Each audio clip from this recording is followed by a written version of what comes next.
Welcome back to Cooking Gluten and Dairy Free with Dave D. Today on the menu is fried chicken. One of the main goals of this channel is to take foods that my folks out there with gluten and dairy sensitivities typically have to miss out on and make them just as or more delicious than their gluten and dairy counterparts. This recipe right here just so happens to fall in the more delicious category.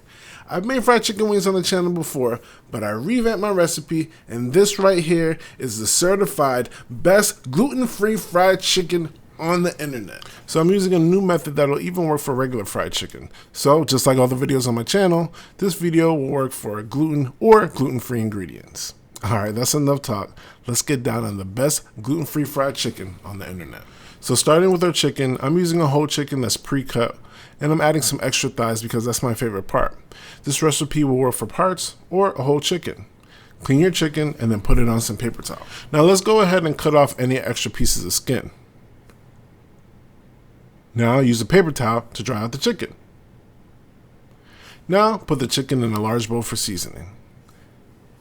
Speaking of seasoning, we're going to go in with a little bit of sea salt, a little bit of garlic salt, a little bit of celery salt, onion powder, garlic powder, Cajun seasoning, a little touch of cayenne pepper, ground mustard, paprika, adobo, dried thyme, ground sage, dried parsley, and some avocado oil. Mix it all in. If you're interested in more delicious recipes that just so happen to be gluten and dairy free, please consider subscribing to the channel and hitting the notification bell. It's harder than I thought to upload new videos, but subscribing and hitting the bell will let you know when I upload a new video, and it encourages me to keep going. Also, while you're down there clicking buttons and stuff, go ahead and click the thumbs up and feel free to leave a positive comment. When you're all done, the seasoned chicken should look like this. Now, an improvement over our last recipe is our extended marination. Throw the chicken in a Ziploc bag and let it marinate in the refrigerator for about 8 hours. If you're pressed for time, 2 hours is fine, but the longer we marinate, the more flavor will penetrate into the inside of the chicken.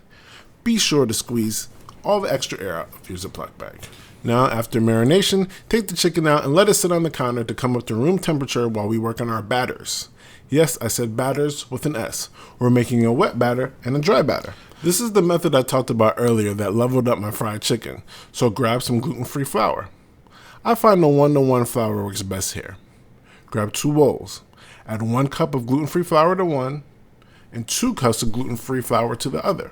Now grab 2 cups of water and add it to the bowl with 1 cup of flour. Whisk it until it's smoother than them dudes in $2,000 shoes. Once you're done, go ahead and add a 1/4 cup of hot sauce and whisk it in. Now let's jump over to our dry batter. So we're using a lot of the same seasonings we used before.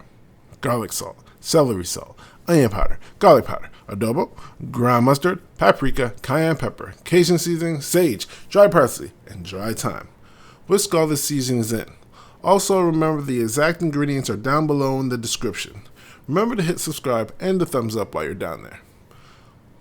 Now that we're done with that, give the flour a little taste test and then adjust accordingly. Now let's grab our chicken. Take it out of the bag and give it a quick dip in the wet batter. Let the excess batter drip off and then put it in the dry batter. Notice I switched hands. You don't want your wet hand to get into the dry batter because that makes things a lot messier than it needs to be. Anyway, fully cover the chicken in the batter, making sure there are no dry spots. Then put the chicken on a wired baking dish or a plate if you don't have one. Now, we just rinse and repeat until all the chicken is battered.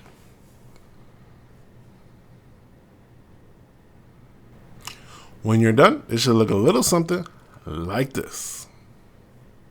So if you're doing a whole chicken, including the breast, heat your oil to about 315, 320. Breasts are big and we want to avoid the outside cooking before the inside cooks. So we're going to cook the breasts nice and slow. This will take about 15 minutes. So get your oil to 315 and then drop your breasts. When the breasts get to an internal temperature of 165, go ahead and turn the oil up to 350 around 340, 350 for the rest of the chicken. If you don't have a deep fryer, the same method works. Just use a deep enough skillet and then use a food thermometer to check the oil temperature. Fry the rest of the chicken until that internal temperature gets to 175. This usually takes about 8 minutes. Cook the chicken in batches until they're all done.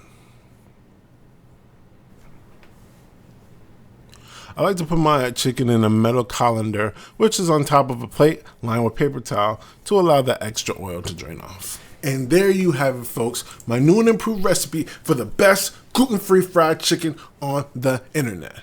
Please give this recipe a try and let me know what you think down in the comment section. I really do think it's something special, and I put it up against anyone's fried chicken. Email me and we'll do a little challenge. Ooh, got a little excited there. Anyway, I really thank you for watching, and we'll see you next time.